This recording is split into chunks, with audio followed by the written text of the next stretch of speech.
Afternoon. Welcome to Sine Die. We've got one measure we're taking up. It's Senate Bill 441. We heard this in subcommittee. Had a very lengthy meeting on this matter. We also added a piece to this, and I'll go over the piece that was added. Do you want to give a subcommittee report on it? Yes, Mr. Chairman. We in our subcommittee went over SB 441. This is regarding the criminal case data exchange board. This is to make sure that we have uniformity and communication in our systems on different charges, accusations, and convictions within our GCIC, and making sure that our clerks, DAs, and all those involved in the process have a medium in which to communicate better. This will effectuate that, and we look forward to that, especially in our areas of practice that are concerned here in this committee. So it was favorably reported do pass. Thank you, Chairman. And we're just to be sure I'm following all the procedures. We're coming to order in the full committee of Judiciary Non-Civil here on Sine Die. The additional piece that was added was my original bill that was 1464. It was the original jurisdiction for GBI. In the last 20 years, there have been 29 investigations by the GBI into elections. And the only change to the law we're making is that the GBI can initiate the investigation on their own without being called into the investigation by another law enforcement agency.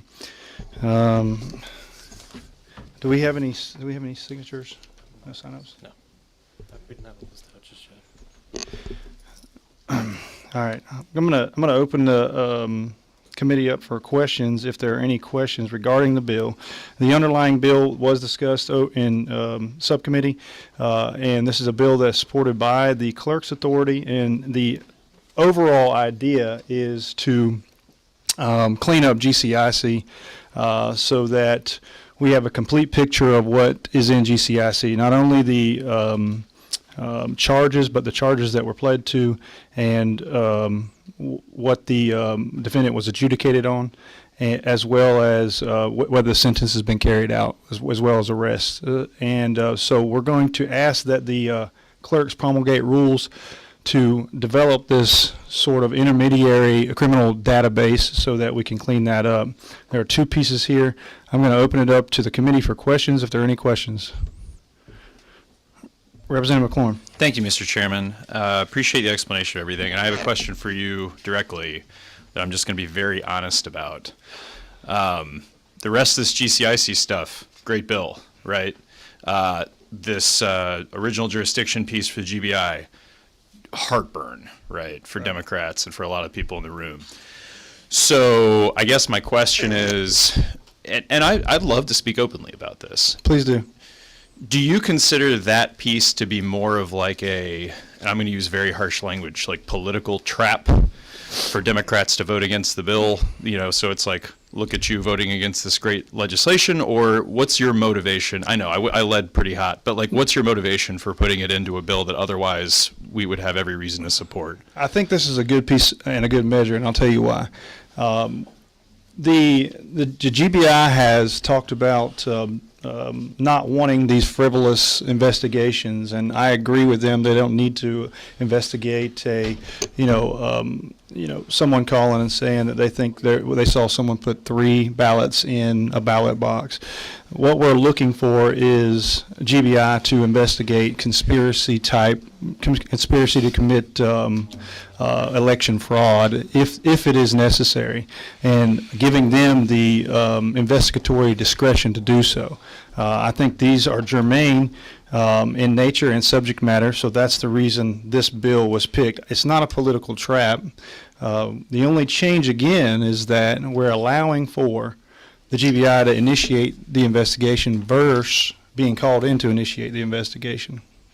If I could ask one follow-up question. I mean, this is a broader question. I can imagine what your answer is going to be, but I think it's worth asking. We've had conversations this session, this year, about what's happening with the Republican base in terms of living in a different factual universe at some times, you know, this fear, this conspiracy theorizing that's happening, and the danger as policymakers of feeding into that type of thinking. I mean, we have people here today at the Capitol protesting who are opposed to the use of Dominion machines, right, which was an issue this legislature took up in 2019.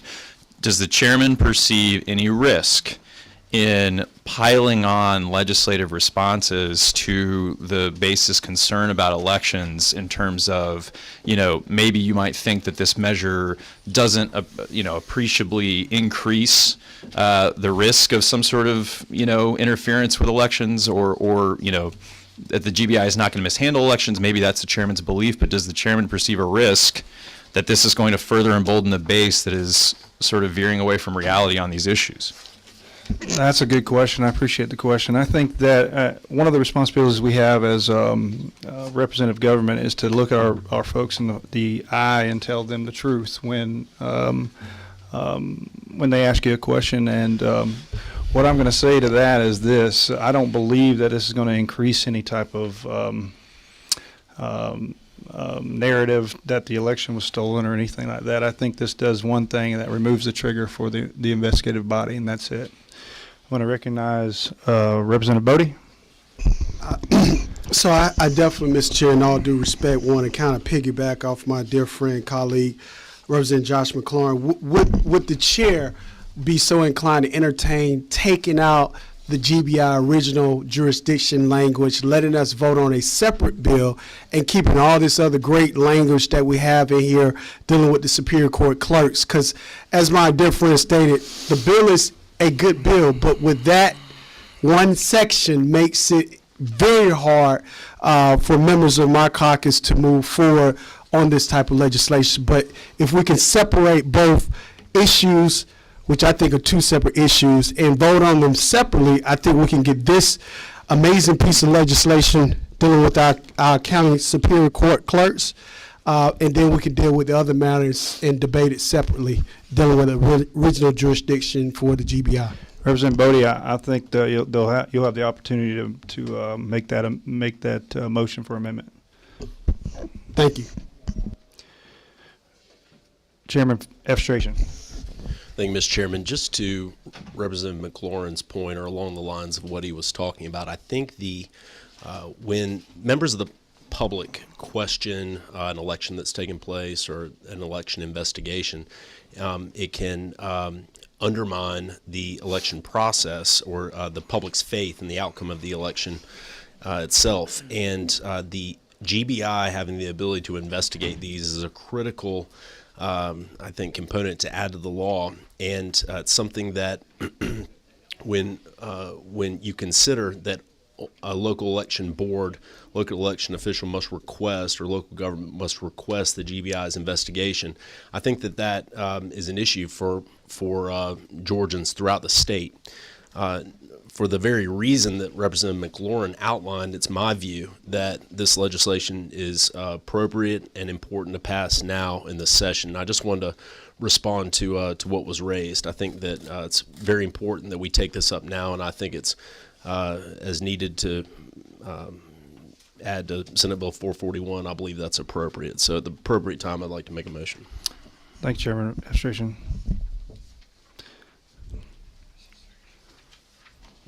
Vice Chairman I'll Smith. just second that motion when it's time.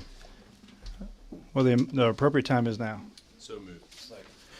We got a motion, do pass, and a second on Senate Bill 441 LC 471862S.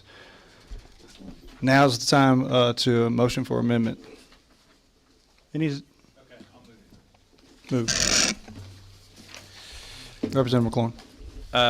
The amendment is going to be on page 13, lines 303, 305, to strike the new additions, and on lines 202 and 306 to reverse those changes. And then the next amendment is going to be this, well, part of the same amendment, but the next piece of it is to strike lines 313 through 331. And I think that would do the trick and restore this bill to its bipartisan state. Well, we'll call that McLaurin Amendment. Go over it one more time, if you will. Just so we're Yeah, clear. sure. So we're gonna basically reverse all the changes from 302 to 306, Okay. and then strike lines, well, really all of section 11, 313 to 331. And that's my quick read, so if I'm missing pieces of the GBI piece, let me know, but I think that's it. All right. McLaurin Amendment. We have a motion. Do we have a second? Second.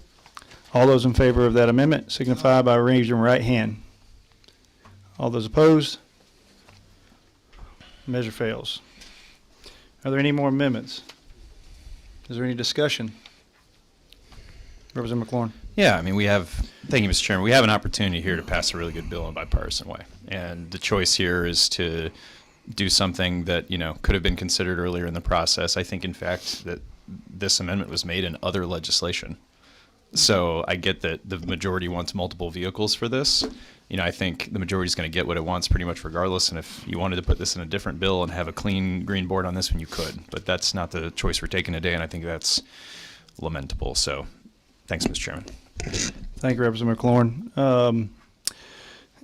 I heard in arguments, we don't like the bill. We don't like the addition. Frankly, the only thing happening here is the GBI can do exactly what they already have the ability to do, except they don't have to be asked or called in to do the investigation. I don't see why we don't want the highest law enforcement agency in the state of Georgia that is the most sophisticated and capable law enforcement agency within the state to do these investigations when it's that time. We got a motion and a due pass. I'm going to call on Representative McLaurin. Actually, I have one more amendment proposal, if that's all right. I'll recognize the amendment. Okay, I appreciate that, Mr. Chairman. So I think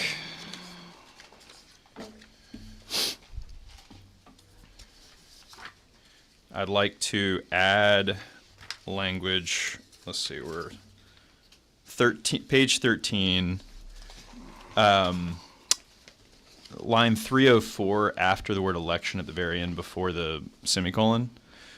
I would do comma, provided that the Attorney General must consent to the exercise of jurisdiction and shall only give his or her consent for an investigation of a violation of Chapter 2 of Title 21 involving elections and for the issuance of a subpoena where the director, assistant director, or deputy director for investigations has demonstrated probable cause for the initiation of the investigation and issuance of the subpoena.